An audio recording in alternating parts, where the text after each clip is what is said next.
भाइयों और बहनों, राष्ट्रपति जी ने आपातकाल की घोषणा की है।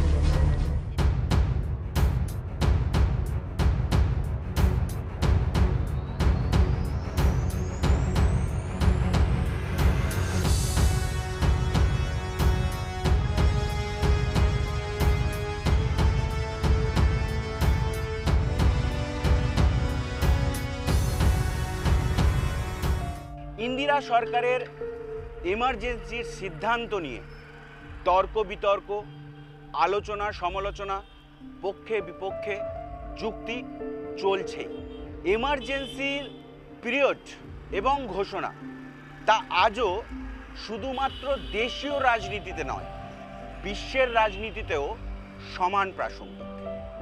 आमरा कथा बोलते चाइछि सेई समयकार যারা ইয়াং জেনারেশন ছিলেন, যারা আজ প্রবীণ, তারা এই এমার্জেন্সির সময়টাকে কেমন দেখেছিলেন, তাদের অভিজ্ঞতা কি, সেটাই জানার চেষ্টা করব।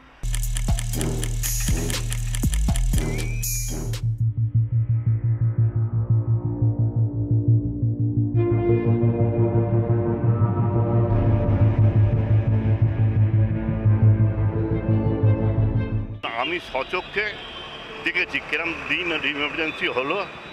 দুপুরবেলা অ্যানাউন্সমেন্ট করেছিল, হ্যাঁ দুপুরবেলা অ্যানাউন্সমেন্ট করেছিল। সেই সময় জাস্টিস ইন্দিরা গান্ধী একটা সাজা হয়েছিল। সেই সাজার সময় অশোক সেনের পরামর্শ মতো সেই সময় অশোক সেন বলে তখন আইনমন্ত্রী ছিল, আমার অতখানি স্মরণ নেই, সেই ইন্দিরা গান্ধী একটা সাজা দিয়েছিল এবং সেই সময় ক্যাবিনেটে ইন্দিরা গান্ধী ওই ইমার্জেন্সি দুপুরবেলায় 12টা সাড়ে 12টার সময় ডিক্লেয়ার করেছিল। সকালবেলা আমাদের 12টার সময় আমি জানতে পেরেছি। সেই সময় দেশে আমাদের পশ্চিমবঙ্গে কিছু হয়নি বটে, কারণ পশ্চিমবঙ্গে 72 থেকে 77 সিদ্ধার্থ রায়ের সময়কাল ছিল এবং সেই সময় কংগ্রেসের বিরাট, এই এখনকার থেকে অতখানি ছিল না, এখনকার যেটা আছে ভয়াবহ, তখনকার সময় কংগ্রেসের বিরাট নিজেদের তো সেই সময় গোষ্ঠীদ্বন্দ্ব ছিল, শত সুব্রত এরম ব্যাপার ছিল এবং সেইখানে সেই সময় ইমার্জেন্সি করা সময় সমস্ত লোক ভয়ে ভীত ছিল এবং সেই সময় ইমার্জেন্সি সময় এই কোঅর্ডিনেশন কমিটি অরবিন্দ ঘোষ টোস রাইটার্সের সমস্ত অ্যারেস্ট হয়েছিল। এমনকি ইভেন পেপারের পলিটিক্যাল পেপারে বরুণ সেনগুপ্তকেও অ্যারেস্ট করা হয়েছিল এবং ইন্দিরার একাদশী পরে ওইটা বরুণ সেনগুপ্ত লিখেছিল সেই ওই ইমার্জেন্সির ওপরেই বইটা, হ্যাঁ।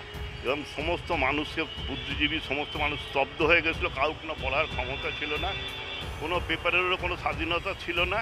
উত্তরপ্রদেশেও লাইন উপড়ে দিয়ে ট্রেনমেন বন্ধ হয়ে গেছিলো। ইভেন খালি পশ্চিমবঙ্গটাকার খবর তখন আসতো না। সেই সময় এই ইমার্জেন্সি ডেক্লেয়ার করেছে। পরবর্তীকালে ইমার্জেন্সি জনগণ ওই জয়প্রকাশের নেতৃত্বে একটা সমস্ত একটা প্ল্যাটফর্ম তৈরি হয়েছিল। ইমার্জেন্সি পরে যখন ভোটের ডিক্লেয়ার হয়েছিল, সিপিএম বিজেপি সমস্ত দলই একসঙ্গে ছিল এবং জনগণ সংঘর্ষ কমিটি সমস্ত লোকই নিয়ে তারা বিহার টিয়ারে এবং তারপর পরবর্তীকালে ইন্দিরা ওই রাজনারায়ণের কাছেও মানে একটা মানে ইন্দিরা গান্ধীকে হারিয়েছে, রাজনারায়ণকে জেতায়নি।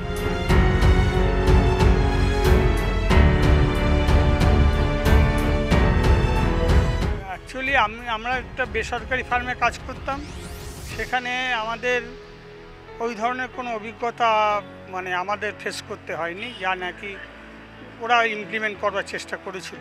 ন্যাচারালি তার কোনো মানে স্পষ্ট স্মৃতি আমার কাছে এখন আর ধরা নেই। ইন্দিরা গান্ধী এমার্জেন্সি চালু করেছিল সে খবরও রাখতাম, তারপরে তার পতন হলো সে খবরও রাখতাম, খবরের কাগজ যতটুকু খবর পেতাম ওইটুকুই পড়ি। তখন একটা মানে অ্যানার্কি টাইপের ছিল, মানে ইমার্জেন্সি পিরিয়ডটা যদি স্প্যানটা ধরি, তখন একটা মানে স্বাধীনতা খুব একটা ছিল না। এখন যেটা আছে সেটা একদম ফুল স্বাধীনতা। কাজে ওই সঙ্গে তুলনা করলে এটা এখন অনেক ডিফারেন্স। তখন একটা কমপ্লিকেটেড মধ্যে একটা আবরণ ছিল, এখন সে আবরণটা নাই। তখনও কিন্তু এইটা প্রথম কিছুদিন খুব ভয়ে ভয়ে ছিলাম, কি ব্যাপারটা, এরকম তো আগে কোনো অভিজ্ঞতা ছিল না। তো সেটা তখনও, তারপরে যেটুকু মনে আছে যে খুব একটা প্রভাব বিস্তার করেনি, যে এখানে যেও না ওখানে বাধা নিষেধ যে খুব একটা আমরা পেয়েছি তা না। আমরা আমাদের মতো কাজ করে গেছি, ব্যাস ঠিক আছে। সেই সময় ধরুন কিছু কিছু তো গণ্ডগোল হয়েছেই, যে এটার বিরুদ্ধে অনেকে মিছিল মিটিং করেছে এতে। আবার কতগুলো উপকারও হয়েছে। তখন মানুষ যতটা ল্যাথার্জেটিক ছিল, এই আসছি 10টায় আসার কথা, আমি 11:30টায় আসলাম, সেই সব জিনিস অনেক কমে গেছিলো।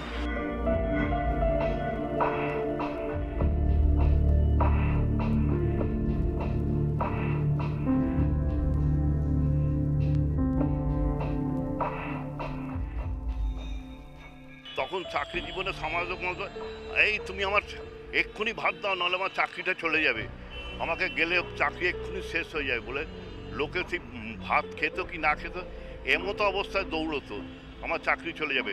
পোস্ট অফিসেও ঠিক সেই একই দশা হতো। সরকারি ওই যে তখন ইমার্জেন্সি চলছে, ইমার্জেন্সির সময় চাকরিতে যদি দেরি করলে, ইমার্জেন্সি যে দেরি করতো সংস্থা স্যাক করে দিত, কোনো কারণ উদাহরণ দেয়। এবং ইমার্জেন্সি হচ্ছে এই পাওয়ারের ভেতর সেটা দেয়া ছিল, পাওয়ারের ভেতর ইমার্জেন্সি পাওয়ারের ভেতর সেটা দেয়া ছিল। যে কোনো লোক সরকারি কাজে, ওটা তখন রূপান্তর হতো সরকারি কাজে বাধা দিচ্ছ তুমি, সে দেরিতে এলেও তাকে সরকারি কাজে বাধা দেওয়ার অজুহাতে তার চাকরির সঙ্গে সঙ্গে সব মানুষ পড়ি কি মরি করে দৌড়তো। এবং আজকে চাকরি করতে গিয়ে যে লোকটা ফিরে আসবে কি না, যা পুলিশের কারাগারে ঢুকবে, সেটা কেউ জানতো না। সাধারণ মানুষের ডাইরেক্ট কোনো এফেক্ট হয়নি ওটায়। তবে যারা ভেবেছে সেটার কথা, কনস্টিটিউশনালি অনেক রকম ক্ষতি করেছে, রাইট ছিল না, অনেক কিছু কেড়ে নিয়েছে, তখন একচেটিয়া সব কিছু করার চেষ্টা করেছে, ওই দিক থেকে খুব খারাপ ছিল। কিন্তু এফেক্টটা সাধারণ মানুষের উপর খুব একটা এসে পড়ে। রাজনীতির তখন আমরা অতটা ভালো বুঝতাম না, তো রাজনীতির এফেক্টটা আমাদের দেশে এটা হয়েই থাকে, কিছু একটা হলে তার ভালো মন্দ দুদিকেই থাকে, সেদিনও হয়েছে। এবং সেক্ষেত্রে কংগ্রেসের অনেকটাই ক্ষতি হয়েছে ইমার্জেন্সির জন্য। যখন ইমার্জেন্সি ছিল, ইমার্জেন্সি যখন করেছিল, তখনের যে অ্যাডমিনিস্ট্রেশন আর এখনকার অ্যাডমিনিস্ট্রেশন আকাশ পাতাল তফাৎ। তখন একটা সুস্থ পরিবেশে চলতো, কোনো দলাদলি ছিল না, কিছু ছিল না। কিন্তু এখন যেভাবে দেখছি, মানুষ বাতেই দায়ী হতো, কখন কি বাড়িতে ফিরবে মনে ছিলেন। আমরা তখন মানে যেভাবে আমরা হাঁটতাম, যেভাবে ঘুরতাম, ভালোভাবে ঘুরতাম, কিন্তু এখন আর সেটা কি আর আছে? সুষ্ঠুভাবে চালাতে গিয়ে কি এমার্জেন্সি দরকার পড়ে? একটা সুস্থ যদি থাকে, অ্যাডমিনিস্ট্রেশন থাকে, তাহলেই সুস্থ পরিবেশ থাকবে। তার জন্য এমার্জেন্সির দরকার হয় না, যে এমার্জেন্সি দিয়ে সব কিছু করা যায়। সুস্থ যদি প্রশাসন সুস্থ থাকে, তাহলে অটোমেটিক সেখানে সুষ্ঠু পরিবেশ থাকবেই। এই হলো, এমার্জেন্সি করে সুষ্ঠু পরিবেশ আনার কোনো মানে বোঝায় না। তাহলে সবসময় এমার্জেন্সি লাগিয়ে রাখা উচিত দেশে। মানুষের অধিকার কারার একটা ছিল, যে সে ভেবেছিল আমি একনায়ক, আমি যা বলবো সেটাই ফাইনাল। এর জন্যই সে এমার্জেন্সিটা চালু করেছিল, বিরোধীদের দমিয়ে দেওয়ার। কিন্তু সেটা মানুষ ভালোভাবে নেয়নি, তাকে চলে যেতে হয়েছে পরের ইলেকশানেই। ইন্দিরা গান্ধী মানে কংগ্রেস দলকে এমার্জেন্সি নিয়ে সব সময় কথা শুনতে হয়, এবং তারা এটাকে ডিফেন্ডও করতে পারে না। তারা নিজেরাই ভেবেছে যে এটা হওয়া উচিত নয়, তাদের পার্টির মধ্যেও এটা নিয়ে দ্বিমত আছে। আমরা সবে কলেজ থেকে পাশ করেছি, আমরা কাজের জন্য চেষ্টা চালাচ্ছি, কোনো অ্যাডভার্টাইজমেন্ট নেই, কোনো রকম কোথাও নেই। ভেতরে ভেতরে হয়তো যাদের চেনাশোনা আছে তাদের হয়তো রিক্রুট হচ্ছে, কোনো রকম অ্যাডভার্টাইজমেন্ট নেই, কোনো রিক্রুটমেন্ট নেই। এইভাবে আমাদের অন্তত 10 বছর চলতে হয়েছে। পরে এক্সচেঞ্জ থেকে আমরা, পরে যখন এলো বামফ্রন্ট সরকার, এক্সচেঞ্জ থেকে আমরা ডাক পেয়ে চাকরিতে ঢুকলাম। এই হলো আমাদের এক্সপিরিয়েন্স। সেখানে গিয়ে দেখি সবই আগের সময়, কেউ বলে দিয়েছে, কেউ এর ইসে, তাতে তারা চাকরি করছে। শুনলেন এমার্জেন্সি নিয়ে তখনকার তরুণ এবং এখনকার প্রবীণদের বক্তব্য। কিন্তু আজও এমার্জেন্সির পক্ষে এবং বিপক্ষে যুক্তি আছে, তর্ক এবং বিতর্ক আছে। সেই সমস্ত অভিজ্ঞতার কথাই তারা আজকের ইয়াং জেনারেশনের সঙ্গে শেয়ার করে নিলেন। দেখতে থাকুন এস নিউজ। ক্যামেরায় চিরঞ্জিতের সঙ্গে মুজিবের রিপোর্ট।